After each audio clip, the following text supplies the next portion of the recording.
Adelante, Leti, podemos comenzar. Muchas gracias, Pedro. Buenas tardes. El Museo de la Luz, como todos los jueves, les da la más cordial bienvenida a sus diálogos de ciencia, arte e historia. Estamos transmitiendo en vivo con apoyo del programa Ciencia a Distancia y llegamos a ustedes en transmisión cruzada por las redes sociales de GDC, Museo de la Luz, Divulgación de la Ciencia, Universum y Ciencia a Distancia. Y hoy, además de este público que entra a través de las redes sociales, tenemos el gusto de tener a estudiantes del CCH Naucalpan. Bienvenidos todos. Este es un espacio para ustedes. Déjenme comentarles que el último jueves de cada mes tenemos como invitado a un investigador del Instituto de Ciencias Aplicadas y Tecnologías de la UNAM, cuyos proyectos de investigación tienen como materia prima a la luz. En este sentido, hoy tenemos la participación del doctor Manuel Campos García, cuya charla se titula ¿Cómo se mide la forma de la córnea humana? Bienvenido, doctor Campos. Es muy grato tenerlo nuevamente en este espacio y agradecemos mucho que haya aceptado esta invitación. Antes de darle la palabra al doctor Campos, quiero compartir con ustedes una breve semblanza para que conozcan algunas de los aspectos de su trayectoria académica. El doctor Campos es físico, maestro en ciencias y doctor en ciencias con especialidad en física por la Universidad Nacional Autónoma de México. Realizó una estancia postdoctoral con el grupo de pruebas ópticas del Instituto Nacional de Astrofísica Óptica y Electrónica.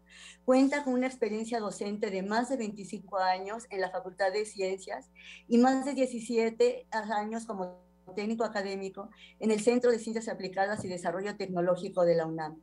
Actualmente es investigador del Instituto de Ciencias Aplicadas y Tecnología de la UNAM, como les comentaba, pertenece al Sistema Nacional de Investigadores y ha publicado artículos de investigación en revistas internacionales y un capítulo de un libro de circulación internacional. Sus principales líneas de investigación se centran en la metrología e instrumentación óptica y sus aplicaciones en salud. Yo veo que ya está nervioso el doctor, ya quiere platicar con nosotros. Ya queremos platicar. Y le cedo la palabra, doctor. Bienvenido. Muchas gracias por la presentación. Gracias por la invitación también. Y bueno, siempre es un gusto estar en este tipo de charlas que son de divulgación para los futuros estudiantes, futuros científicos, ¿no? de nuestro país, ¿no? Bien, les voy a platicar sobre cómo se mide la forma de la córnea, la córnea humana, y por qué es importante, ¿no? Entonces les voy a dar un panorama general de lo que hacemos y de cómo la ciencia, se desarrolla la ciencia en la UNAM y cómo esta tiene aplicaciones directas que sirven para favorecer o para favorecer a nuestra población, ¿no? En general, en este caso, pues la aplicación es directamente en un tema de salud. Cómo se desarrolla la ciencia y la tecnología para resolver algún problema. Bien, el contenido de la plática es el siguiente. Voy a hablar brevemente de algo de historias relacionado con visión humana, sobre los ojos y la visión humana como tal, de los errores refractivos y cómo se corrigen, cómo se determina el error refractivo con ciertos instrumentos que ya hay desde hace mucho tiempo disponibles. Y en particular voy a hablar de los métodos de reflexión para mediciones de topografía del ojo. Y uno de ellos es este método que desarrollamos en la UNAM desde hace mucho tiempo para diversas aplicaciones, no solo médicas, en este caso de salud, sino tiene otras aplicaciones, ¿no? Es el método de pantallas nulas y cómo a partir de esto pudimos o andamos desarrollando topógrafos corneales que les llamamos topógrafos corneales cónicos y cómo estos pueden competir en un futuro cercano pues, con lo que ya existe en el mercado, ¿no? Bien. Como les decía, primero voy a platicar de algo de historia sobre la visión humana y bueno, las antiguas teorías sobre la visión pues son hasta cierto punto como de ciencia ficción, ¿no? Por lo que ya se conoce, pero bueno, esto siempre es importante y es un dato curioso, ¿no? Porque para ver un objeto se pensaba que nuestros ojos se emitían partículas que viajaban muy rápido, se reflejaban y nosotros podíamos verlas, ¿no? De alguna manera, ¿no? Entonces eso se llamaba la teoría de emisión o extromisión, y en la época de los filósofos de cuando Grecia era importante, pues estaban Platón, Ptolomeo e inclusive Galeno, ¿no? Que pensaban en esa teoría. Pero en el transcurso de la historia esta idea cambió de que nosotros podíamos emitir partículas y ver los objetos, y eso se debió a este señor Hassam al-Haytham, que bueno, que me imagino que este era como un apodo, no estoy seguro, que era conocido como Al-Hassen, y nació más o menos en el año 1965 en Basora, en lo que ahora es Irak, ¿no? Entonces, pues es todo un musulmán, ¿no? Entonces, por ahí la historia de él, me imagino que por cuestiones obviamente geopolíticas, pues siempre estuvo ahí medio escondido, pero bueno, digamos, es el primer óptico reconocido, ¿no? Ese señor era, Al-Hassen, era realmente una persona que se veía, cuando uno ve la historia y los tratados que tienen que ver con su vida, que era bastante bueno, ¿no? En distintas disciplinas. Recuerden que los científicos antes eran políticos, filósofos, físicos, matemáticos, astrónomos, eran de todo, ¿no? Y él pues no era la excepción, ¿no? Y tuvo un problema con el sultán de esa época que le encargó arreglar una presa, por ahí no le funcionó su idea y entonces lo encarceló, ¿no? Entonces estuvo encarcelado entre el año 1011 y 1021 y lo sacaron hasta que el sultán falleció, ¿no? Entonces, en ese tiempo, que fueron, si se fijan, 10 años, trabajó en conceptos, ya en su encierro, en conceptos de óptica geométrica y visión humana. Entonces, en uno de los experimentos que él realizó ahí en su celda, digamos, o en donde lo tenían prisionero, probó que la luz viaja en línea recta y que crea imágenes cuando llega a nuestros ojos, ¿no? Entonces, eso fue como que lo inverso que se tenía anteriormente, ¿no?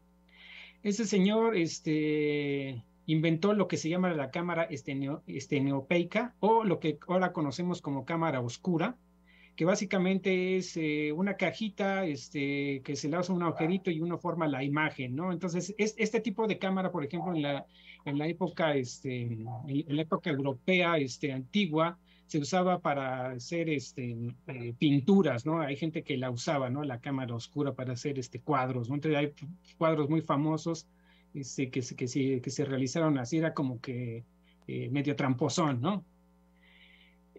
Al-Hassen descubrió las leyes de reflexión y refracción que ahora son ampliamente usadas. También llevó a cabo experimentos sobre dispersión de la luz, estudió las sombras, arcoíris y los eclipses.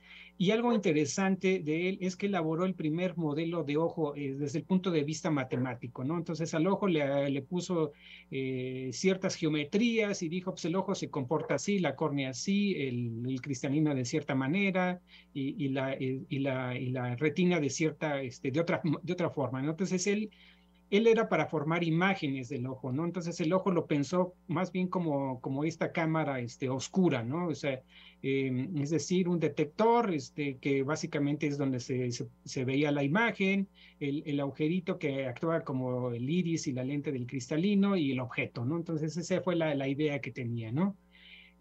Afortunadamente, bueno, también trabajó sobre la descripción de las superficies cónicas que están muy relacionadas con este modelo de ojo y registró afortunadamente su trabajo en lo que se llama el libro de óptica, que consta de 7 volúmenes, ¿no? Entonces, cuando uno lo ve, hay cosas realmente extraordinarias, ¿sí? Y bueno, lo bueno es que no desapareció en el tiempo, ¿no? Esa es, digamos, la introducción histórica, ¿no? Pero bueno, vamos a ver ahora qué pasa con los ojos y la visión humana y por qué su importancia. Bueno, para que nosotros tengamos interacción con el medio ambiente, pues uno de nuestros sentidos es la vista, ¿no? Entonces, para ello necesitamos nitidez en la forma de los objetos que estamos observando, por cuestiones, obviamente, de evolución, pues necesitábamos ver que pues, una fiera no nos atacara o necesitáramos cazar algo o admirar simplemente la naturaleza. Entonces la nitidez con que se ven las imágenes pues es realmente importante, ¿no?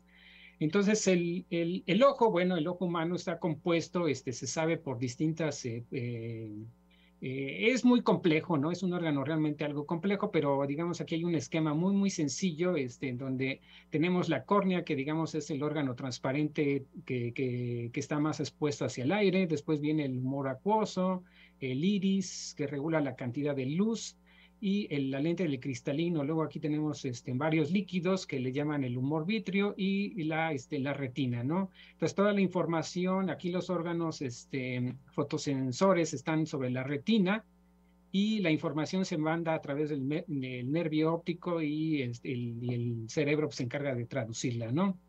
La importancia del ojo como tal en estos esquemas o de la formación de imágenes por el ojo, recae básicamente en la córnea, en la superficie de la córnea, porque a la córnea, junto con la película de la lágrima, o sea, porque la córnea solita, el tejido, siempre está protegido con una película lagrimal, es responsable aproximadamente de 2/3 del poder refractor del ojo, ¿no? O sea, que es responsable esta superficie o este tejido de que las imágenes, el 2/3 del poder de que las imágenes se formen de una manera nítida. El resto se encarga, digamos, el cristalino que le da agudeza visual, ¿sí? Y entonces pues es muy importante por eso, ¿no? Entonces aquí es importante entonces establecer o estudiar su forma para poder corregir ciertos errores refractivos que, bueno, son los que vamos a describir a continuación, ¿no?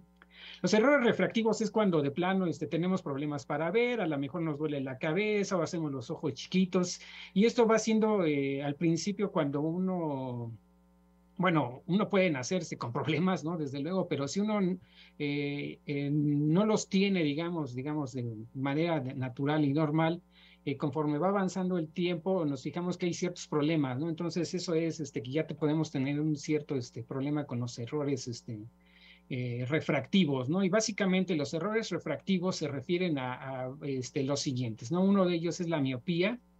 Y la miopía obviamente consiste en ver, bueno, no es obvio, en ver los objetos cercanos con nitidez y los lejanos ya no se ven suficientemente nítidos, ¿no? ¿Qué es lo que ocurre? Ocurre que puede deberse a deformaciones del globo ocular, ¿no? Y del cristalino también, o deformaciones en la córnea, ¿no? Pero bueno, una manera de explicarla es asumir que el globo ocular se hace más largo, ¿sí?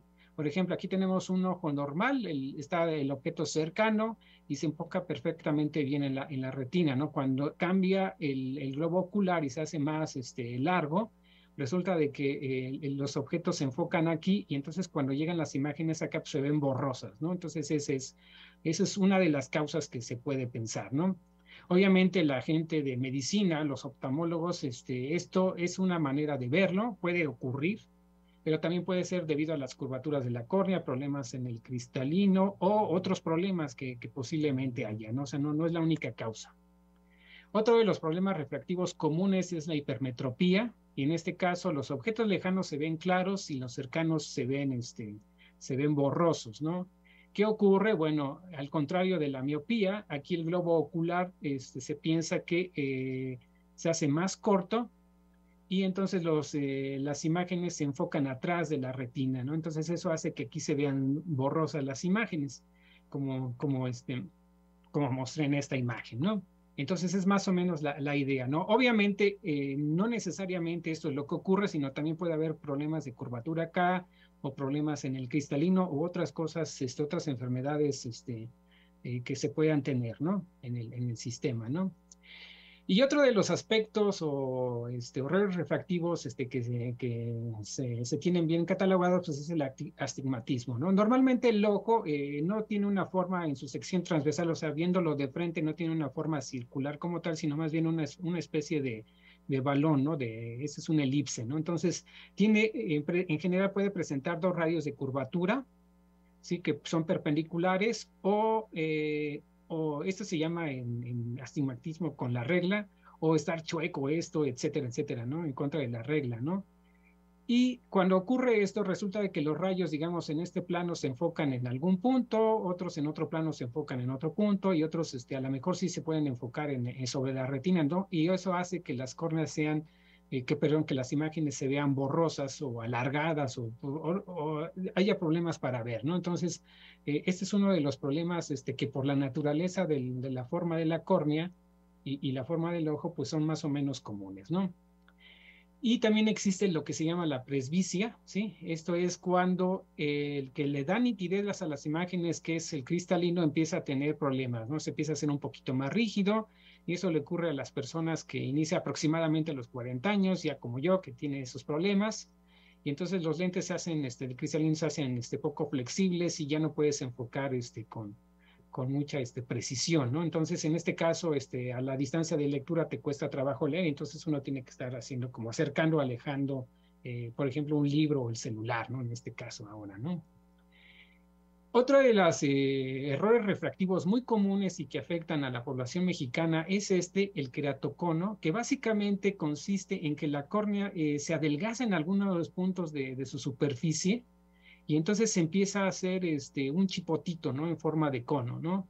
Si uno puede detectar este queratocono de manera temprana, pues uno puede dar solución a él y puede a lo mejor alentarlo o tal vez inclusive si es muy temprano, a lo mejor hasta tener una cura para él, ¿no? Pero en general es algo complicado, ¿no?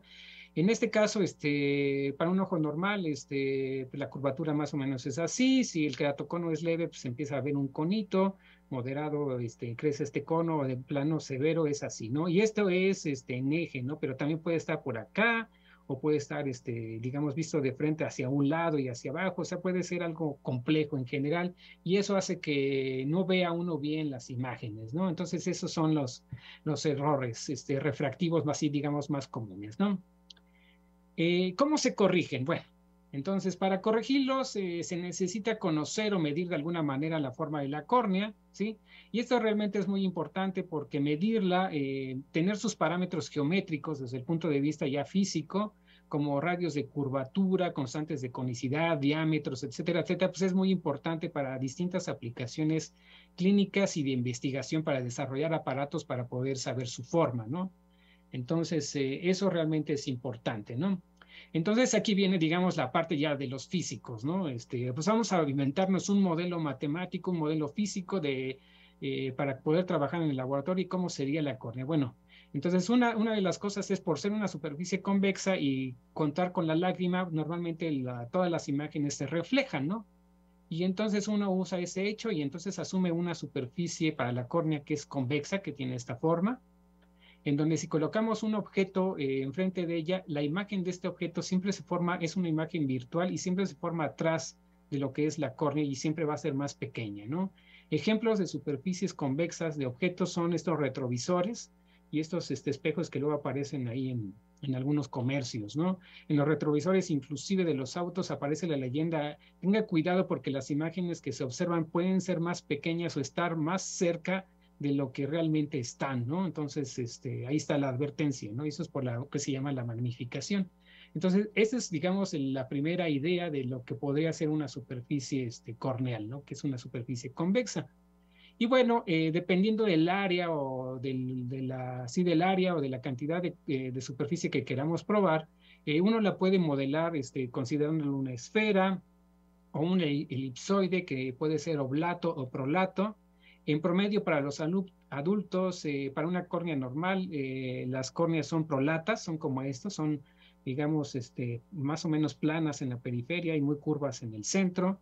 Y ya se han hecho medidas estándar internacionales de aproximadamente sus parámetros, ¿no? El radio de curvatura es en promedio 7.8 para adultos, constante de conicidad menos 0.2 y los diámetros de 12 milímetros. Obviamente hay sus rangos mínimos y máximos, ¿no? Digamos, pero esos son como que los promedios, y a partir de esto y estos modelos se pueden modelar sistemas o modelos matemáticos de la superficie de la córnea y inventarse los instrumentos, ¿no? ¿Y cómo se corrigen algunos de los errores refractivos? Muy simple, ¿no? Para el caso de la miopía, que la imagen se forma delante de la retina, uno usa lo que se llama una lente divergente y entonces ya se acomoda. Para el caso de la hipermetropía se usa una lupa, una lente que se llama convergente. Y para el caso del astigmatismo, uno usa lentes esferocilíndricas que tienen distintas curvaturas en distintos radios, ¿no? Entonces esa es la idea, ¿no? Para corrección de la presbicia, hay lentes viejitas que se llaman lentes bifocales, o existen estas que se le llaman lentes progresivas, hay lentes de gradiente de índice de refracción, pues digamos, las de moda son estas, ¿no? Hay lentes progresivas económicas y de gama alta, ¿no? Que en la parte superior es para visión de lejos y en la parte inferior tiene una especie de lupa para visión cercana, ¿no? Entonces, ya cuando alguien necesita estas, pues más o menos funcionan bien. Yo, un día, una vez, algún tiempo, compré unas, pero a mí no me funcionaron del todo bien, entonces mejor lo abandoné, ¿no? Pero bueno, va a llegar el momento en que a lo mejor sí las voy a tener que usar, ¿no? Bien, para el queratocono, normalmente, bueno, uno usa lentes o lentes de contacto, esas lentes pueden ser semirrígidas, o hay procedimientos médicos como el cross-linking corneal, que consiste en poner vitamina B2 sobre la córnea y después exponer esta vitamina 2 para que se fije y haga que la córnea se endurezca o ya no avance más el queratocono con luz ultravioleta, ¿no? O si de plano esto está difícil, pues usar anillos intracorneales, que se meten adentro, digamos que los ponen adentro de la córnea, entonces hacen que la córnea se aplane un poquito para que no tengan estos problemas de queratocono, o puede haber otros procedimientos, ¿no? Bien. ¿Y cómo se determina el estado de refractivo del ojo? Bueno, hay métodos subjetivos, ¿sí? Como los que siempre cuando vamos con el optometrista, pues nos encontramos con ellos, ¿sí? Que son estos aparatos en donde nos colocan y nos dicen, vean esta carta de Snell, ¿sí? Y entonces van cambiando las lentes hasta que tengamos una nitidez en las imágenes, ¿no? A la gente que padece presbicia, uno adicionalmente usa estos anteojos, también le van cambiando sus lentecillas y uno pues va viendo a esta distancia de lectura si esta carta se ve adecuadamente, ¿sí? Y normalmente pues son métodos subjetivos que no son muy precisos, pero pues, en general se usan adecuadamente bien y más bien aquí, si alguien tiene una buena rigidez en su cristalino, pues son bastante buenos y funcionan bastante bien, ¿no? Hay otros métodos que ya son objetivos, que ya miden algo. Por ejemplo, el retinoscopio, que consiste en, mediante una lamparita, enfocar si el ojo está bien, digamos, enfoca sobre la retina un punto, pero si está mal, este punto no se enfoca, entonces hay que mover esta lente y uno puede poner lentes aquí para saber qué tipo de lente tiene que usar el paciente, ¿no? Existen estos, pero de manera automática, que son los autorrefractómetros, ¿sí? Que lo hacen ya automáticamente esta misma idea, y que normalmente cuando uno va al optometrista, este es el que nos prueban, nos acerca más o menos a donde debería de estar nuestros problemas de visión, y ya con esto lo van complementando, ¿no? ¿Sí? Entonces, es uno y otro, ¿no? Y existen métodos más avanzados, ¿no? Con estos, normalmente uno lo que mide es astigmatismo, pero hay métodos objetivos todavía más avanzados, por ejemplo, que se llaman aberrómetros, y hay una cosa que se llama el sensor de Schack-Hartmann, ¿sí? Que consiste en una serie de lentecillas aquí de microarreglo de lentes en forma circular, ¿sí? Que si el ojo está bien, los puntitos que se observan de este arreglo de puntitos son más o menos, están ordenados en una cuadrícula, pero si el ojo tiene ciertos problemas, entonces esos puntitos se mueven en distintas posiciones, ¿no? De acuerdo a las posiciones relativas a como deberían de ser, uno puede obtener más información sobre el estado refractor del ojo, ¿no? Entonces es más o menos los métodos que se utilizan para conocer todo el estado refractor del ojo, ¿no? Pero bueno, eso es en cuanto a todo el ojo, todo el sistema óptico del ojo, ¿no? Pero hay métodos de reflexión para mediciones topográficas y que tienen que ver con la evaluación de la forma de la córnea, y es en lo que nosotros trabajamos, ¿no? Digamos, el instrumento más antiguo pues es el queratómetro, que consiste en una serie de miras, un par de miras, ¿sí? Por aquí se observa y mide la parte, digamos, central de la córnea, y uno puede obtener el radio de curvatura. Aquí ya se obtiene ciertas medidas geométricas, ¿no? Estos se han desarrollado con esta idea por Helmholtz y Littmann, que lo mejoró mediante un sistema, por un telescopio que usaba aquí. O Javalit Schotz inventó aquí otro sistema con un ocular específico, y bueno, son más o menos bastante buenos, ¿no? Y con estos uno puede obtener el radio de curvatura, entonces son instrumentos realmente ya muy antiguos, ¿no? Y uno de los más espectaculares es el tomógrafo de coherencia óptica, que la verdad es muy caro, Y esta es una especie de radar, es como hacer ultrasonido, pero en lugar de usar ondas de luz, ondas de sonido, uno usa ondas de luz, ¿no? O sea, manda uno ondas de luz en el tejido, por ejemplo, la córnea, penetra las distintas capas y hay un pequeño retardo, ¿no? En las distintas, cuando llega aquí la luz, esta se refleja primero, cuando llega a esta capa, esta se refleja después y posteriormente después, ¿no? Entonces uno puede, midiendo los retardos, los tiempos en que la luz se tarda en regresar, digamos, a un detector, uno puede medir, puede darle o medir lo que está dentro de los tejidos, ¿no? Esta es muy usada en la tomografía de coherencia óptica usando luz para cuestiones de piel, el ojo, o sea, en distintas áreas de la medicina, ¿no?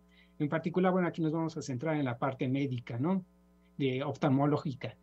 Y bueno, y tiene una parte hacia adentro que se llama, esta es la señal, ¿no? Que se llama señal de la luz, ¿sí? Que si se fijan, tiene ahí una forma curiosa en este eje que le llaman el eje Z, que se llama escaneo axial. Y a estas cosas normalmente uno le da colores falsos y las transforman en escaneo X y Y, digamos, en este eje, ¿sí? Para tener, digamos, esta forma. Y entonces, realmente aquí hay que hacer hincapié es que no se ve una imagen como tal, sino son imágenes que se van reconstruyendo de acuerdo a estas señales. Estas son las señales que se obtienen en un eje hacia adentro y en el otro eje, ¿no? Entonces uno va reconstruyendo las señales y le va poniendo uno colores falsos. Y también hay volumen, ¿no? O sea, hacia afuera, hacia dentro de la presentación podemos tener el escaneo 3D, ¿no? Entonces ya vamos teniendo la forma, digamos, de esta parte que es la parte del nervio óptico, pues vamos teniendo imágenes del fondo de ojo, por ejemplo, ¿no? ¿Sí? Estos tomógrafos de coherencia óptica usan lo que se llama el interferómetro de Michelson, que es un interferómetro ahora muy popular porque, bueno, con eso se pueden ver ondas gravitacionales y todo eso. Y la idea es que aquí se tiene el ojo del paciente, se tiene una luz que le llaman de una fuente de luz de baja coherencia, ilumina el sistema y uno, mediante motores, uno va, moviendo, digamos, escaneando el ojo, ¿no? Por ejemplo, aquí hay unas imágenes de una córnea sana. Esta es una imagen que tiene una enfermedad, es glaucoma. Tiene un nombre, pero no me acuerdo ahorita cuál es el nombre. Y esta es una imagen de una córnea, de un perfil de córnea que se le hizo una ablación láser, ¿no? Entonces, fíjense ahí los espesores, ¿no? Entonces, en cuanto a la forma de la superficie de la córnea, bueno, estos son muy útiles porque si hay objetos ahí extraños o una deformación, pues el médico pues puede tener información extra de lo que está ahí. Pero si uno quiere conocer la forma de la córnea, como estas son, se obtienen de desarrollos matemáticos, estas imágenes, ya modelar la forma de la córnea con estas imágenes es algo complejo y las precisiones son similares a las que, por ejemplo, se obtienen no usando estos instrumentos, sino usando instrumentos más sencillos, ¿no? Y dentro de los instrumentos más sencillos y muy utilizados está lo que se llaman los queratoscopios, ¿no? El queratoscopio, estos son más generales, permite la evaluación de la superficie de la córnea, al igual que el OCT, que mencioné hace rato, y tiene su historia, ¿no? Brewster en el año 1827 ponía una flama enfrente como un cerillo, ¿no? Enfrente del ojo del paciente y veía las deformaciones, ¿no? Obviamente esto debería de estar en un ambiente en donde no hubiera corrientes de aire. Entonces, si la flama se deformaba, entonces podía saber si el paciente tenía curvaturas malas en su córnea, ¿no? En 1847, Gude, en lugar de poner una flama enfrente del paciente, ponía un objeto cuadrado y observaba la deformación de ese objeto y decía, bueno, el paciente tiene una u otra deformación, ¿no? Pero digamos, el instrumento más interesante lo desarrolló Antonio Plácido, un portugués, ¿sí? Y que se llama disco de Plácido, ¿no? Ese disco de Plácido es este objeto que por ahí está en ciertos museos, que consiste es un objeto en forma de círculo, está plano, este es su mango, aquí hay un agujerito por donde uno observa, esta parte va hacia enfrente de lo que es el ojo y la gente que examina está del otro lado. Consiste en una serie de anillos blancos y oscuros de igual espesor, ¿sí? Y son muy útiles para ver la topografía de la córnea actualmente, ¿no? En estos años, entre 1879 y 1891, Plácido, que inventó pues, obviamente el aximascopio, el binoscopio ortopédico y bueno, la parte de la cápsula hidrotérmica, o sea que que el señor inventó muchas cosas muy interesantes, ¿no? Y digamos, esta es la geometría propia de lo que es el disco de Plácido. Como les decía, este es el objeto, ¿sí? Visto de frente es así, una serie de líneas blancas y oscuras de igual espesor, pero al ser plano y al reflejarse en la forma de la superficie que es convexa, lo que se observa en el plano imagen es una imagen curva, ¿sí? Y entonces eso hace que, por ejemplo, esta es la imagen reflejada de una córnea de nosotros en el laboratorio con un instrumento como este, que no todos los anillos se vean del mismo espesor. Esto hace que no se vean perfectamente todos bien enfocados, ¿no? Sino, por ejemplo, los de aquí están bien enfocados, pero los de hacia afuera ya no tanto, ¿no? Entonces, eso hace esta imagen curva. Esta es la misma imagen con pero para una córnea deforme, ¿sí? Entonces, aquí ya hay problemas, ¿sí? Y bueno, y uno puede obtener al menos información cualitativa de las deformaciones de las córneas, ¿no? Esta es una córnea que no tiene problemas, y esta es una córnea con deformaciones, ¿no? Bien, estos instrumentos obviamente tuvieron, una vez que se inventaron, tuvieron avances, ¿sí? Yaval, por ejemplo, en 1880, empleó esto mismo para hacer este instrumento muy parecido al de discos de Plácido. Después se fue mejorando por Marsleson y Becker, ¿sí? Donde ya obtenía información cualitativa, ¿sí? Y cuantitativa también de la forma de los ojos. Y Nordenson y Hirschberg le pusieron para capturar las imágenes, usaron una placa fotográfica, ya de ahí podían obtener información ya más cuantitativa, y ese le llamaron el fotoqueratoscopio, ¿no? Pero el más famoso de todos, el que acuñó todas estas ideas y aquellas antiguas también de Al-Hassen, de ese primer óptico árabe, sí, fue este señor Albert Gustran, que era un físico oftalmólogo, que inventó aparte lo que se llama la lámpara de hendidura, que es una lámpara que proyecta una línea sobre la córnea y uno puede ver deformaciones. Inventó el oftalmoscopio libre de reflejo, que ese ya había sido inventado por Helmholtz anteriormente, pero él lo hizo por libre de reflejo, y le dieron el premio Nobel de Medicina y Fisiología por sus trabajos sobre el ojo, ¿no? Obviamente rechazó el premio Nobel de Física en el mismo año por sus trabajos en óptica geométrica, pues adornaba un poquito más, ¿no? En esa época. Bien, las contribuciones de Gullstrand, bueno, pues inventó el oftalmoscopio, como les decía, libre de reflejo, que era un trabajo previo de Helmholtz. Perfeccionó lo que se llamaba la fotoqueratoscopía, ya daba matemáticas y ya daba análisis matemático de los perfiles, y hizo bastantes mediciones cuantitativas de la forma del ojo, ¿no? Inventó lo que se llama el modelo de ojo, de 6 superficies y después de 4 para la cuestión del trazo de rayos, ¿sí? Que esto ya era algo que más bien se le había ocurrido a Al-Hassen, ¿no? O sea, que como que lo inventó, no, ¿sí? Pero bueno, ya lo tomó y hizo algunas mediciones, ¿no? Y bien, ¿y qué es la topografía corneal?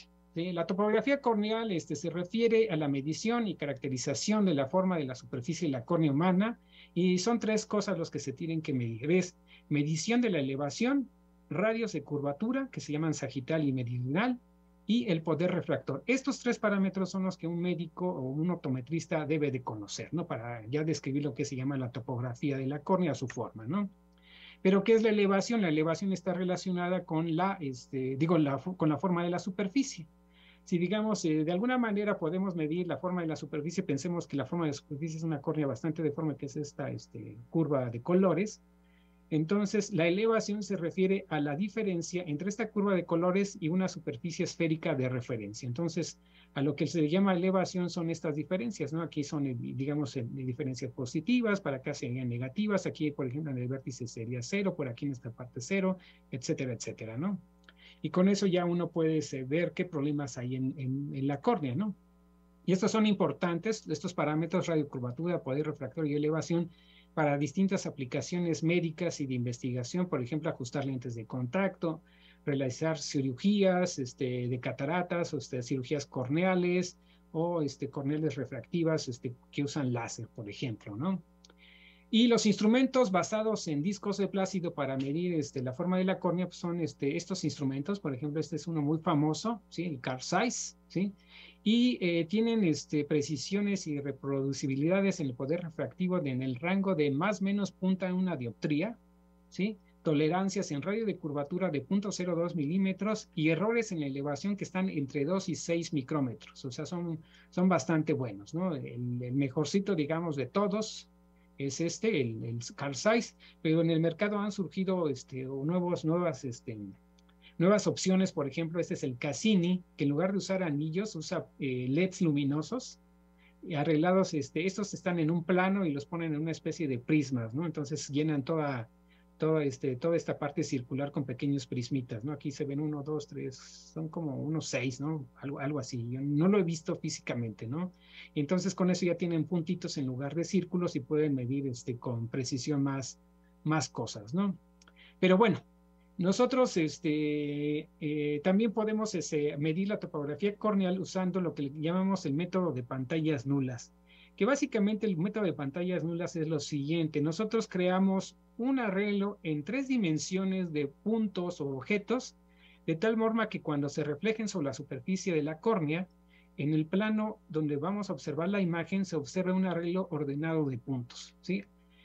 Si esa superficie presenta deformaciones, nuestro arreglo ordenado de puntos se va a desplazar y entonces podemos saber si hay deformaciones en la córnea o desalineaciones, ¿no? Cualquiera de las dos. Bien, ¿y cómo surgió? Bueno, la idea de esto fue en este año más o menos, ¿sí? Un compañero mío ahí del laboratorio, de Francisco Funes, estaba haciendo su tesis de licenciatura sobre esto. Y la idea era aplanar la imagen curva que se tenía del objeto de disco de Plácido, ¿no? Entonces, para hacerlo, lo que se encontró es que el objeto acá, para poder tener una imagen plana, debería de ser un elipsoide bastante largo en esta dirección, ¿sí? Pero construirlo en esa época era algo difícil y entonces se optó por hacerlo de manera cilíndrica, o sea, como un tubito, ¿no? Y entonces eso aplanaba un poquito, o mucho más, perdón, no otro poquito, la superficie. Entonces aquí los anillos se ponían de una manera diferente de acuerdo a la geometría de la córnea, ¿no? Aquí está cómo se ven. Si se fijan, lo enrollé hacia afuera para que se viera cómo es. En la parte cercana al ojo que vendría siendo acá, los anillos son más delgaditos, se van haciendo más gruesos en esta dirección. Y por ejemplo, si queremos ver líneas del mismo espesor reflejadas, empiezan siendo delgadas aquí, se van haciendo más gruesas hacia acá. Este es el reflejo de una córnea sana. Y aquí ya lo que se observa es que ya se ven estos anillos con mayor nitidez y casi del mismo espesor, las líneas, ¿no? Esta es una córnea, no tiene estas líneas verticales, es una córnea con esta misma idea, pero una córnea deforme, y bueno, ya se puede ver más información. Si lo quisiéramos hacer con puntitos, por ejemplo, para tener no líneas, sino puntos, para poder evaluar con mayor precisión la forma de la córnea, estas serían las formas. Es una córnea sana, una córnea deforme, fíjense bien cómo ahí los puntos empiezan a ver como fantasmitas. Pero el problema de tener un cilindro era que no se podía probar toda la superficie de la córnea, ¿sí? Porque para probarla necesitábamos que la córnea estuviera dentro del tubito, ¿no? Entonces, solo estar muy cerca de este tubo de lo que es el paciente, y eso es algo complicado por la morfología del rostro humano, ¿no? Entonces, como todos tenemos distintos tamaños de cuencas y la nariz y todo eso, pues eso puede ser complejo, ¿no? Entonces, a mí se me ocurrió que lo mejor era poner una pantalla nula cónica, ¿sí? Entonces se ideó para sacar la córnea de lo que es la pantalla nula, y aquí es un poquito ahí sí, nada más una cosa muy breve de matemáticas, ¿no? Aquí el objeto está en una disposición de un cono. Estos son lo que queremos ver en el plano de la imagen. De cada uno de estos puntos mandamos un rayo, se reflejan en la superficie dada por esta ecuación. Ya es una ecuación que me representa lo que se llama una superficie cónica con R el radio de curvatura y K la constante de conicidad, ¿sí? Y el rayo se va a reflejar y lo que voy a obtener, y la intersección de este rayo reflejado con el cono, pues ya me dan los puntos del objeto en 3 dimensiones, que cuando se reflejan por la superficie de la córnea se ve la imagen así, ¿sí? Entonces, para construirla, lo que hacemos es que estos objetos en 3 dimensiones los mapeamos en un plano, ¿sí? Mediante estas transformaciones, y esto lo mandamos a imprimir y después lo cortamos y lo enrollamos en forma de cono, ¿no? Le hacemos un corte acá en las líneas rojas, y lo insertamos en lo que es el sistema, ¿no? ¿Y cómo se evalúa? Bueno, nosotros lo que tenemos de información son las imágenes de los puntos y los objetos, ¿sí? Y además podemos conocer el rayo incidente y el rayo reflejado. Con esto podemos conocer las normales a la superficie, y yo sé que si tengo una cierta trayectoria de integración de todos los puntos que yo tengo sobre la superficie que quiero probar, el elemento de línea siempre va a ser perpendicular a la córnea, ¿no? Digo, a la superficie de la córnea, ¿no? Esta ecuación es fundamental en óptica geométrica y se llama ecuación de deflectometría, ¿sí? Y de aquí uno puede resolverla para el eje Z, ¿sí? Y obtener la forma de la córnea, ¿no? Esta expresión, como tengo puntos discretos, se hace con un método matemático, que en este caso usamos el método del trapecio, y con esto podemos evaluar la forma de la córnea, ¿no? Como la información se debe de obtener a través de una integral, pues es una integral de línea, entonces siempre uno parte de un punto y entonces tiene uno que cubrir distintos puntos de toda la superficie, ¿no? Entonces aquí está, por ejemplo, en 3 dimensiones, cómo lo podríamos hacer para distintos puntos que se quieren probar, ¿no? Obviamente eso causa errores. Y los radios de curvatura, lo que hacemos es ajustar, usando mínimos cuadrados, una superficie a estas, a un conjunto de los puntos, mediante esta expresión, y calculamos los radios de curvatura de manera tradicional con estas expresiones que ya se conocen de antemano.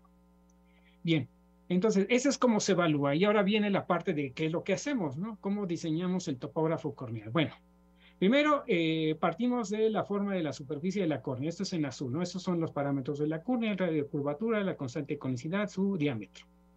Estos de acá, estos dos son los parámetros de la lente que vamos a usar para ver las imágenes, ¿no? Y los últimos son los parámetros que tienen que ver con el tamaño del cono, ¿no? Entonces aquí ya con eso podemos diseñar nuestra pantalla. Como decía, la cortamos, la pegamos, la unimos, la enrollamos y la metemos en el sistema. Aquí se ve de frente, ¿sí? Y aquí se ve de lado. Aquí lo que tenemos es una superficie esférica enfrente del sistema. De este lado está la cámara, ¿sí? Allá enfrente se ve un agujerito que va a la cámara, en la que se ve la imagen reflejada.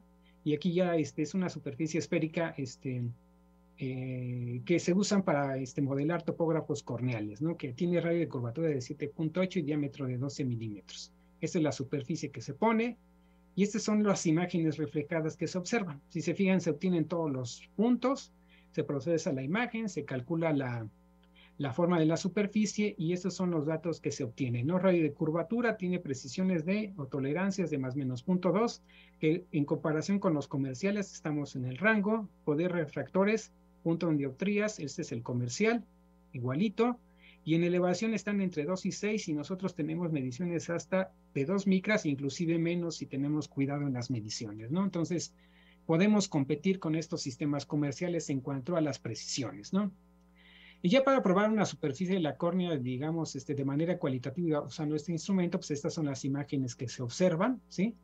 Si se fijan, la córnea ya no es una superficie que tenía simetría como una cónica, sino ya tiene, aquí debería uno esperar ver, como acá, circulitos más o menos del mismo radio, o sea, círculos uniformes, pero ya en la córnea ya vemos que se amontonan en algún punto, o que algunos son más grandes o parecen como gotas, ¿no? Y aquí en la orilla, que es la parte parietal, ¿sí? Esta es la parte nasal. Resulta de que los puntos se van más hacia la orilla. Eso significa que la córnea es en general lo que podríamos conocer una forma muy arbitraria o libre, ¿no? Que se le llama en óptica, ¿no? Pero aún así se pueden evaluar.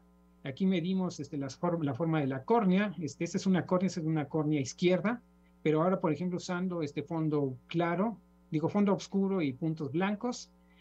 Aquí son los mapas que se obtienen, y esta es una comparación con lo de un topógrafo comercial que es el Carl Zeiss, ¿no? El Atlas 9000, ¿no? Aquí están los radios de curvatura, son muy parecidos, constante de conicidad para esta hoja, córnea izquierda de uno de mis estudiantes, ¿no? Y bien, ¿qué es lo que falta por hacer en este topógrafo que estamos desarrollando? Bueno, pues falta automatizarlo Y para ello pensamos usar un ordenador de placa reducida, que ya hay muchos aditamentos para él, hay cámaras de alta precisión, hay pantallas touch, y bueno, y esto hay que ponerlo en un sistema que tenga motores, ¿no? Aquí ya tenemos algunas cosas con ella. Aquí tenemos nuestra pantalla. Esta es aquí, la puse, la saqué. Es nuestra cámara, nuestra pantalla, nuestro teclado, mouse, etcétera, etcétera. Esta es una computadora. Y ahí estamos inventándonos nuevos conos que nos den más área y más precisión. Entonces andamos, digamos, en esa parte, ¿sí? Pero aquí viene ya algo todavía más, que llama más la atención, que es el topógrafo corneal cónico basado, pero usando un teléfono inteligente, ¿no? ¿Y por qué un teléfono inteligente? Resulta que los smartphones o teléfonos inteligentes pues, tienen muchas aplicaciones actualmente en medicina, ¿no? Principalmente en oftalmología, ¿no?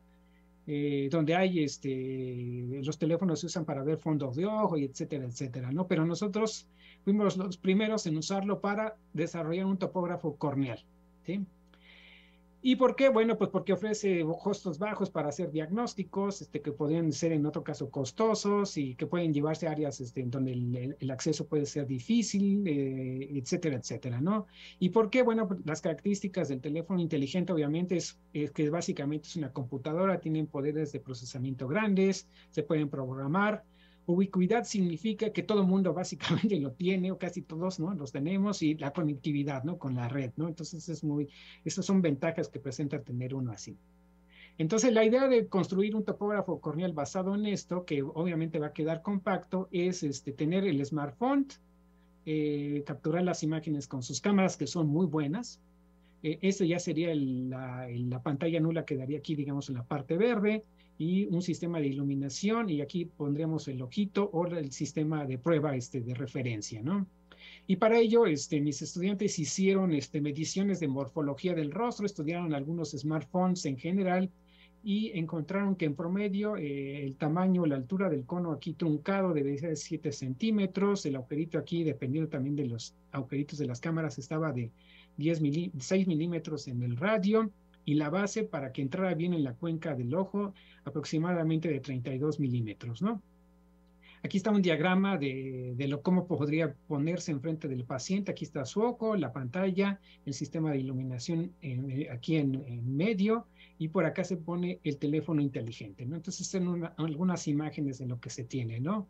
Este es ya aquí está el soporte. Esta es la pantalla nula, cómo se ve iluminada. Esta es con fondo negro y puntos claros, ¿sí? Aquí ya está iluminada, el teléfono está por atrás, ¿sí? Y estos son el tipo de imágenes que se obtienen, ¿no? Para probar, y un otro ojo, pues uno va hacia uno y hacia otro lado, ¿no? Entonces la idea es poner este sistema, puede ser en uno de estos, como visores o casquitos de realidad virtual, o en un tripié. Andamos en esa parte, ¿no? Pero bueno, para diseñarlo, bueno, usamos los parámetros también de la córnea, de las cámaras de los teléfonos. Afortunadamente, en casi todos estos teléfonos inteligentes uno puede tener acceso actualmente, afortunadamente, al control de la cámara, ¿no? Y estos son en rojo los parámetros de lo que es la pantalla nula, que son de 7 centímetros de largo, ¿no? Bien, estas son las pantallas nulas, aquí ya son más pequeñas, aquí ya se ve su imagen, ¿sí? Y con esta, pues se tiene que calibrar el sistema, ¿no? Para un cierto teléfono, por ejemplo. Estas son las imágenes recuperadas, los centroides, y estas son las formas de las superficies, y logramos buenas precisiones con este teléfono, ¿no? El radio de curvatura, para la esfera se obtuvo de 7.81, el de diseño 7.8, y la precisión con la que se mide su forma es de 1.3 micras más o menos, ¿no? Y de acá es que lo hicimos con un topógrafo comercial, que es el Essilor, y da lo mismo que nosotros, ¿no? 7.81 milímetros en radio de curvatura, o sea que quiere decir que reproducimos lo que ya existe. Y también, bueno, se puede usar para probar córneas humanas. Aquí están, córnea izquierda, córnea derecha, aquí están lo que se obtiene, y sus topografías, ¿no? Aquí tenemos el radio de curvatura para la córnea, en este caso es córnea derecha, constante de conicidad, y la precisión con la que se evalúa la forma de la superficie. Y estos son los parámetros geométricos obtenidos con el topógrafo comercial 7.78 y menos 0.78 con el Essilor, ¿no? Obviamente hay que hacer más análisis todavía para ver si estamos adecuadamente bien, ¿no? Para la córnea izquierda, esos son los parámetros geométricos que obtuvimos. Esta es su precisión para esa córnea, y estos son los del éxito, ¿no? 7.82 y menos 0.83 contra menos 0.65, ¿no? Entonces, en principio, creo que vamos bien con estos topógrafos, ¿no? Y también, obviamente, pues con nuestros algoritmos podemos obtener los mapas de curvatura axial, que aquí son interesantes. Los de abajo son los del topógrafo comercial, que aquí tienen siempre una forma como de reloj de arena, ¿sí? Que indican distintas curvaturas en ambos ejes, ¿no? Quiere decir que se puede medir, ¿no? Esos son los mapas de curvatura tangencial, arriba los que medimos, abajo el topógrafo comercial, son más o menos parecidos, ¿no? ¿Sí? Y bueno, y ya lo último que hemos trabajado es en cómo poder representar a la forma de la córnea como lo que le conocemos como una forma libre, porque no tiene una forma de simetría de revolución, sino es una forma más general, ¿no? Entonces, para ello, bueno, pensamos en lo siguiente, ¿no? En principio, dependiendo de la forma de la superficie, podemos pensar como una forma básica que puede ser una esfera, un toroide, o estas son más generales, que son bicónicas astigmáticas, ¿sí? Son muy, muy generales. De estas, uno puede obtener todas las anteriores. Y agregarle aquí una especie que le llamamos polinomios para poder probar posibles residuos o de superficies más generales, ¿no? Entonces hay que hacer mucha matemática, muchos modelos para poder reproducir una córnea humana. Entonces en esa parte andamos, ¿no? Entonces lo primero es usar modelos de ojo que ya existen para las superficies estas que les llamo más generales, que son bicónicas astigmáticas. Y Rafael Navarro, un óptico de España, hizo muchas mediciones, y aquí tenemos lo que es su ojo para superficie astigmática, ¿no? Bicónica. Aquí se tienen el diámetro de la superficie. En promedio encontró que para su población era de 14 milímetros, sus radios de curvatura y sus constantes de conicidad, ¿no? Esa es la superficie más general.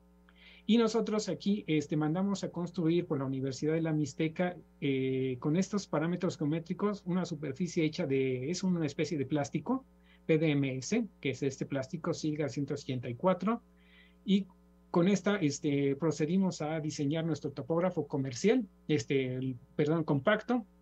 Construimos y diseñamos la pantalla nula, y la diferencia es que aquí le agregamos una pequeña separación a lo que es la base del cono con la vértice de la superficie, porque dependiendo de la geometría o la topomorfología más bien del ojo, no necesariamente tiene que estar en contacto con lo que es el vértice, ¿no? Sino hay una pequeña separación. Entonces, considerando esa separación, esta forma más general, ya generalizamos nuestros resultados. Podemos obtener, por ejemplo, este es para la superficie de referencia. Aquí se ven todos los puntos, se evalúa la forma de la superficie, y aquí tenemos los parámetros, ¿no? Esta superficie bicónica. Esos son los calculados, ¿sí? Los números calculados, y estos son los de diseño de Navarro, ¿no? Del ojo de Navarro. Sí, aquí están los errores porcentuales. En cuanto a los radios de curvatura está bastante bien, y difieren un poquito en las constantes de conicidad, y andamos trabajando en eso a ver qué está sucediendo por ahí, ¿sí? Los mapas de elevación son los siguientes. Normalmente los topógrafos lo dan con referente a una esfera de mejor ajuste, y aquí los errores son de 7.14 micras, pero si lo ajustamos con nuestros algoritmos a la mejor superficie bicónica, entonces reproducimos lo que ya teníamos antes, ¿no? Que medimos con precisión de 1.2 micras, o sea, menores que 2 micras, ¿no? Ese tipo de superficies, los mapas correspondientes de curvatura axial, curvatura tangencial. Y también esta misma pantalla nula la aplicamos para, que ya es para una superficie bicónica, la aplicamos para probar superficies de la córnea, ¿no? Aquí está la córnea derecha de uno de nuestros estudiantes, la córnea izquierda, y esas son las topografías, ¿sí?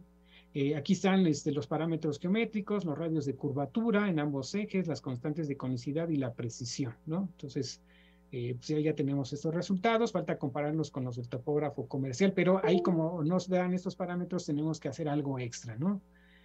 Aquí están los radios de curvatura para la córnea izquierda y su precisión, ¿no? Entonces aquí están los mapas que uno puede obtener.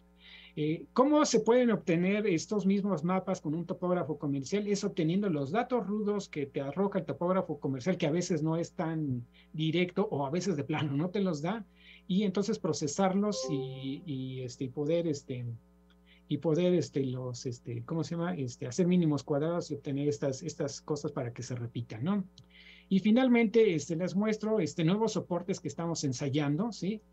Para estas pantallas nulas, que sean más ligeros y que puedan ser puestos ya sea en un tripié o uno de estos cascos de realidad virtual, ¿no? Entonces, para que sean los soportes más adecuados y tengamos más precisión en la evaluación de la córnea.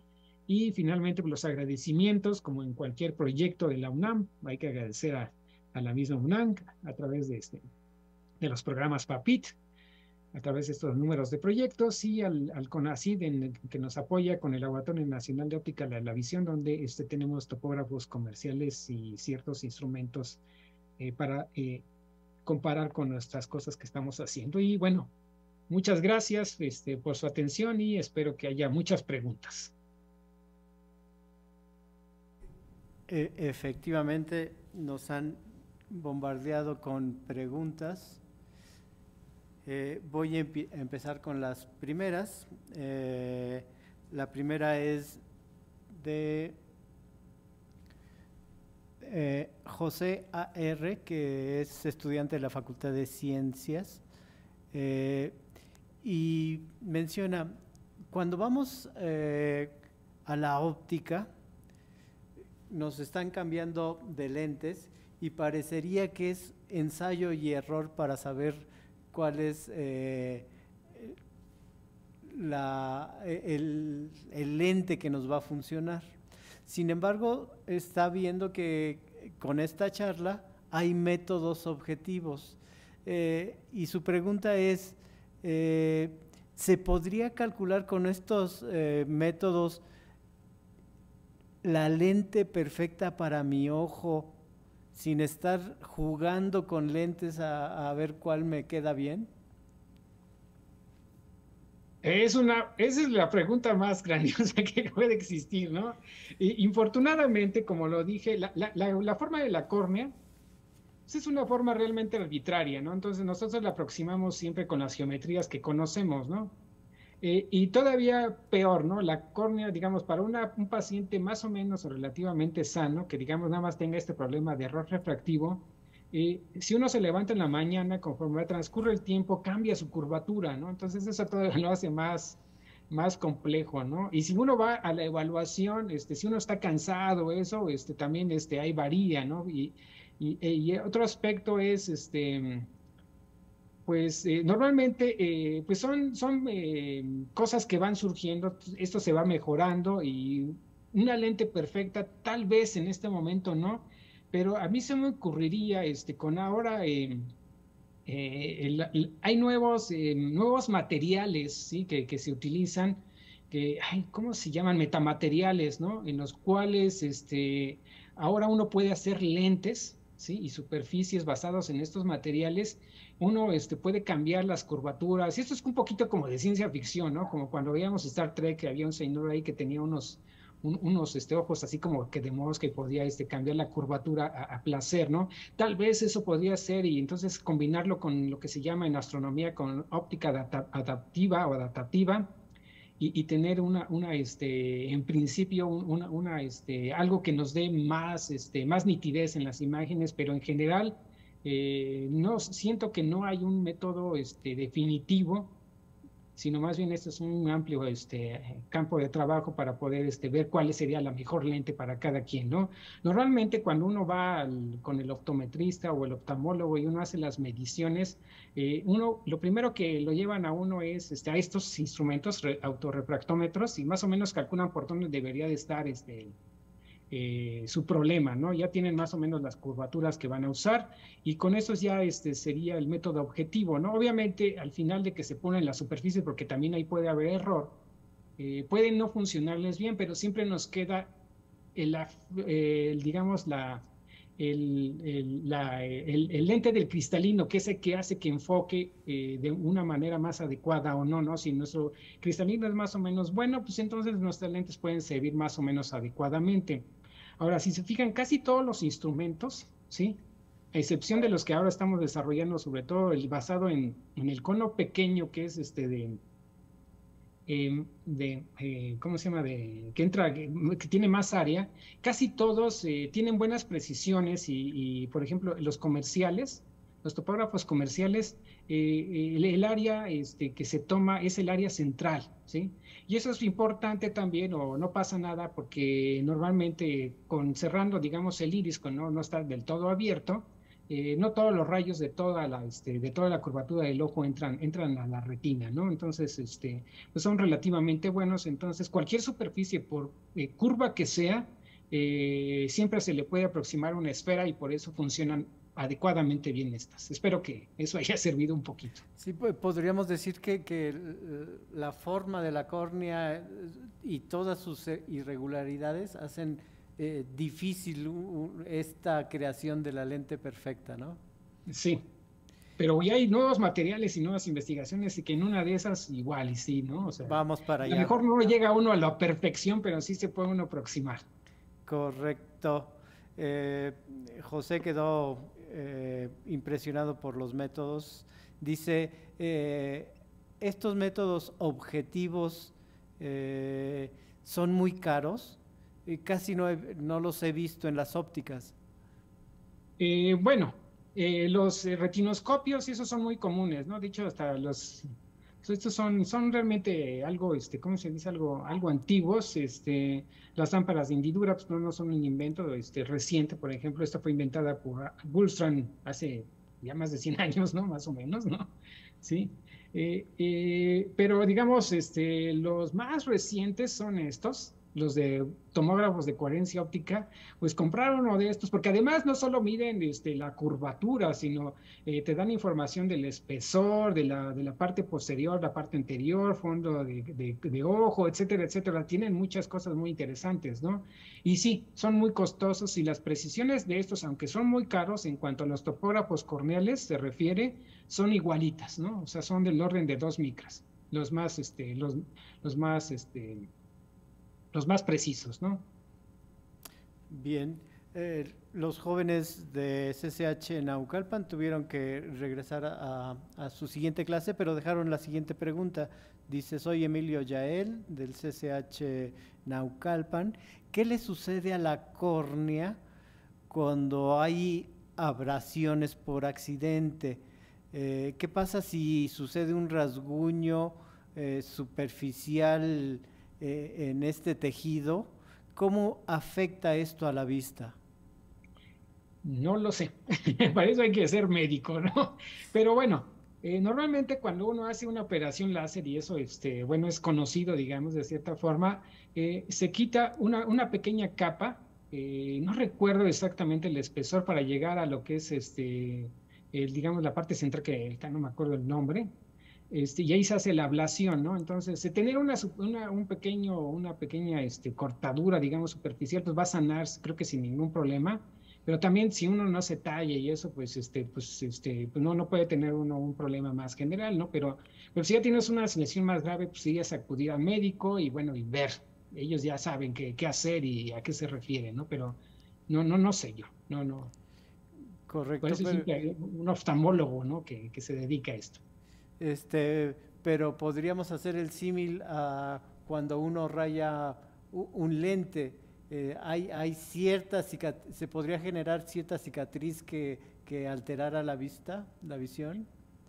Tal vez si es muy hacia afuera, posiblemente no, porque también tenemos la película de la lágrima, ¿no? Aunque tal vez haya una cicatrización que no lo desconozco, o quede algo por ahí, normalmente no debería de haber más problemas. Si es más profundo, yo creo que sí ya va a haber más problemas, ¿no? Correcto. Bien, la charla está saliendo por diferentes redes sociales. Estamos estamos saliendo por Facebook Live del Museo de la Luz, del Museo Universum, de la Dirección General de Divulgación de la Ciencia, de Ciencia UNAM, y nos llega una pregunta desde Facebook. Dice, ¿los defectos en el grosor de la córnea son crecimientos del tejido o malformaciones del globo ocular? Esta irregularidad de la córnea, ¿a qué se debe? ¿Son crecimientos del tejido de la córnea o es la forma del globo ocular? Si se refieren a la parte del queratocono, normalmente lo que sucede es que la córnea se adelgaza en algún punto, ¿sí? Y entonces la presión intraocular hace que se forme, digamos, un chipotito, ¿no? O sea, si alguien a lo mejor padece presión, y eso afecta, digamos, su presión intraocular, eso puede afectar a las curvaturas, ¿no? Entonces, pero digamos, esa es una pregunta para un oftalmólogo, ya un médico especialista, no, no es, no sé más datos, ¿no? Correcto. Esta pregunta ya la contestó, nos llega desde YouTube, pero si quiere ahondar un poquito más. Claro. En términos geométricos, ¿qué ajustes realizan las cirugías láser a la córnea? ¿Qué es esto que nos mencionaba que hay que adelgazar la córnea, ¿no? Bueno, dependiendo de lo que requiere el paciente, normalmente lo que hacen, digamos, es una córnea sana, le quitan la parte superior, con un queratotomo le llaman, meten el láser y hacen ablación, ¿no? Retiran tejido, ¿no? Entonces, después ponen lo que se llama el colgajo, cicatriza solito y se va recuperando, ¿no? Entonces, ya después tienen que medirla con un topógrafo corneal o con estos mismos, su forma y cómo va evolucionando la enfermedad, ¿no? Entonces, para poder obtener la forma en estos sistemas, por ejemplo, pues también hacen mínimos cuadrados, lo mismo que hacemos allá, ¿no? Entonces, para obtener una forma específica.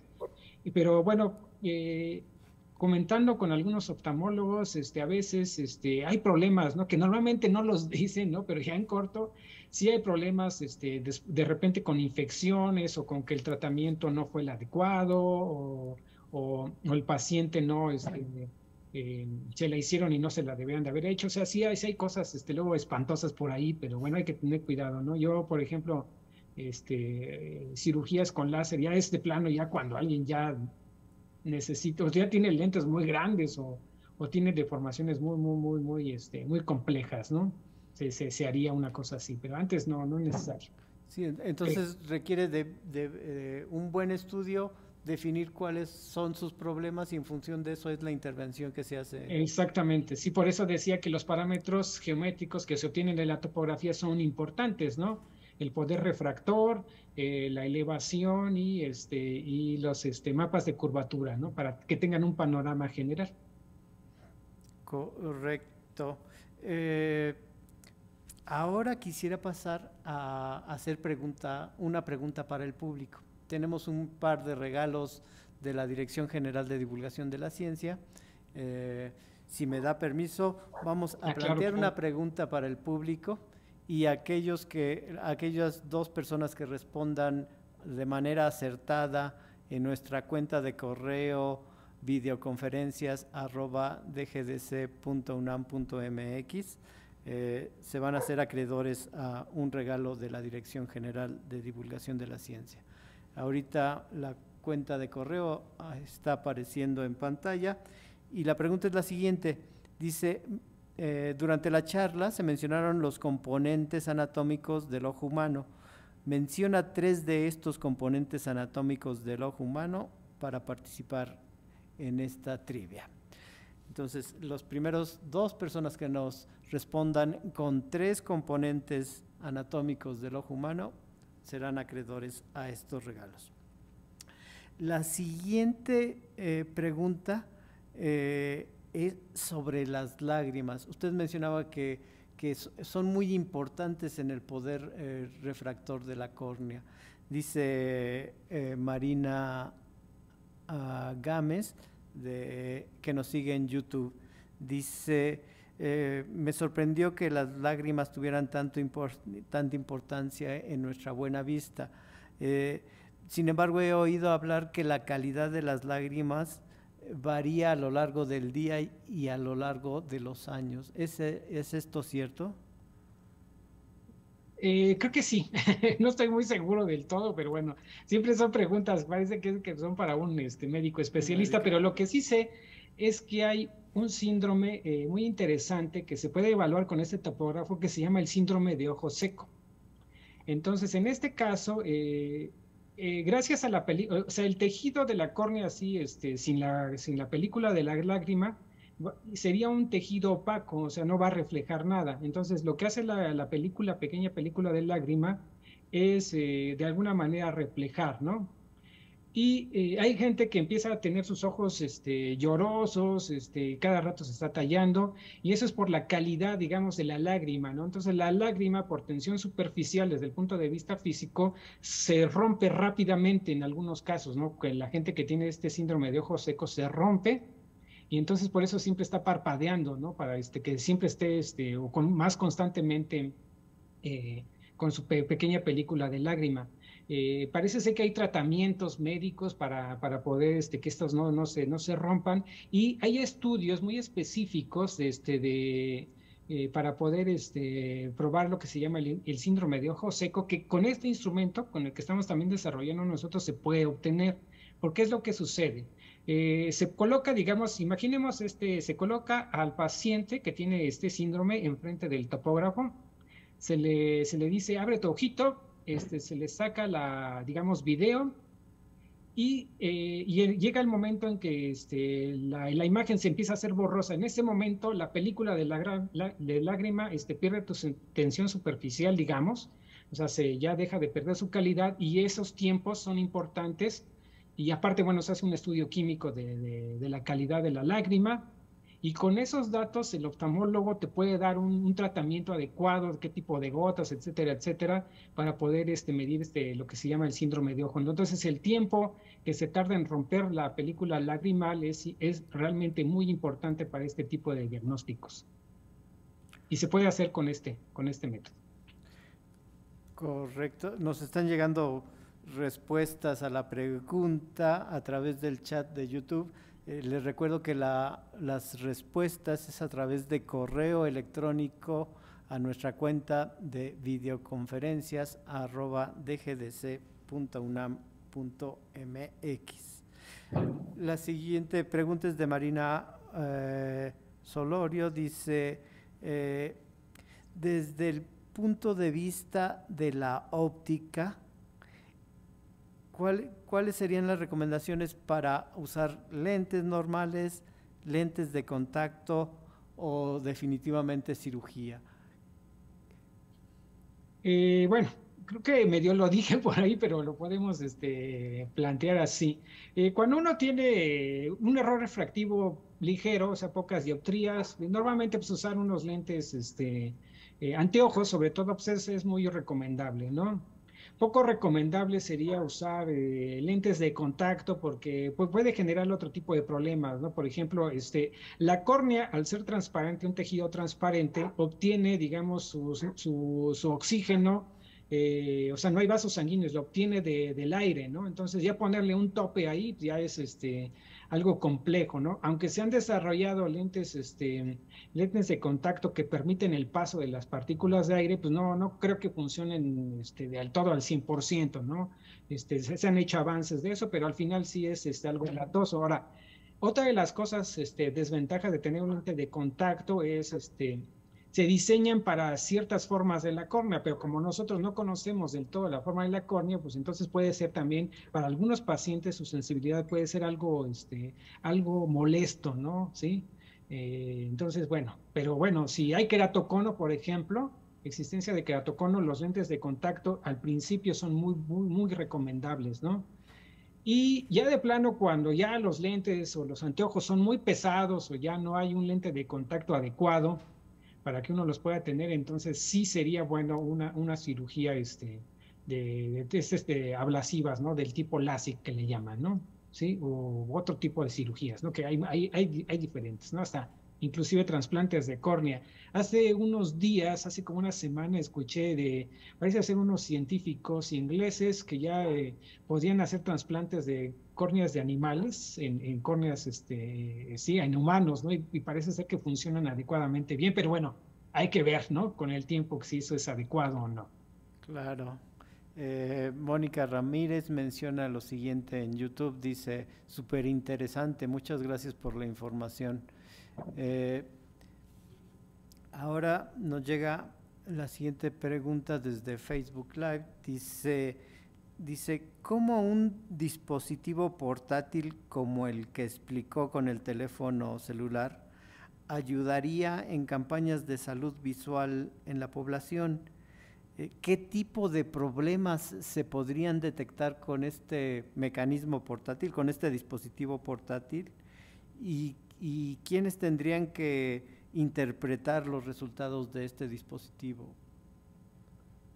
Bien, ¿cómo se podrían llevar? Bueno, si cuentas con, si contaras en este caso con un teléfono inteligente, se calcula para ese teléfono la disposición de los puntos. Tendrías que, una de las cosas que hay que hacer con este instrumento es calibrarlo, por eso se usan esferas de referencia, o sea, vendrían con una esfera de referencia. Una vez calibrado, se obtendría la topografía de la córnea, que como les decía, son tres cosas, ¿no? Mapas de curvatura, elevación y poder dióptrico, ¿no? Y esos ya los oftalmólogos y los optometristas pues, lo interpretan adecuadamente y con eso pues, ya podrías hacer una campaña, ¿no? Ahora, ¿qué ventajas hay? Que pues eso es algo portátil, no es un instrumento muy grande que puedes llevar pues, a cualquier lado y puedes guardar tu información, sino la puedes procesar inclusive en tiempo real con el mismo teléfono, eso no es muy complejo. Los algoritmos que estamos desarrollando pueden hacerlo y sería muy rápido. O puedes mandarlo, digamos, a la nube y después dar un diagnóstico ya más tranquilo en alguna parte, ¿no? Entonces, siempre se puede hacer. Correcto. Y la parte final de la pregunta es, ¿qué tipo de problemas se podrían detectar? La topografía, o sea, más que problemas es ¿cómo se llama? La forma de la córnea que se requiere para ciertas cirugías, saber cómo es su forma, y del síndrome de ojo seco, ¿no? Con un algoritmo especial para que mida los tiempos, ¿no? Correcto. Bien, pues ya estamos, más bien ya nos pasamos del tiempo programado. Seguramente Leti Enríquez del Museo de la Luz quiere cerrar la charla mencionando nuestras próximas actividades con el Museo de la Luz. Con gusto. Me dice aquí que no puedo iniciar el video. Yo creo que ahorita, pero no importa que me vean. Lo que quiero es felicitar al doctor Campos por los avances en su proyecto e invitarlo a seguir compartiendo con nuestro público y con nosotros por los resultados que vaya obteniendo en este proceso. Y agradecer a Nora que nos apoya también para tener este contacto con los investigadores del ICAT y invitarlos a todos a nuestra siguiente conferencia, que es el 13 de octubre, a misma hora, mismo lugar, y se llama La Ventana de Observación del Telescopio Espacial James Webb. Está invitada la doctora María de los Ángeles Peña Guerrero, que trabaja en el Instituto de Ciencias del Telescopio Espacial, y ella es una mexicana que está trabajando en ese instituto que se ubica en Pittsburgh y que colaboró para el desarrollo de unas piezas del telescopio. Entonces yo creo que esa participación va a ser muy interesante. Doctor, no se la pierda. Sí, y gracias. Pues nos vemos aquí el día 13 de octubre, más todos los jueves y miércoles. Realmente hay ciencia a distancia todos los días de la semana. Entonces, acompáñenos, por favor. Y gracias, doctor, gracias, Pedro. Y gracias, Nora, que anda por ahí. Y gracias a todos ustedes por asistir y por la invitación, y esperamos estar con nuevas cosas posteriormente. Pues muy bien. Con esto cerramos la transmisión, concluimos. Muchísimas gracias. Hasta luego, buen día y gracias por estar con nosotros.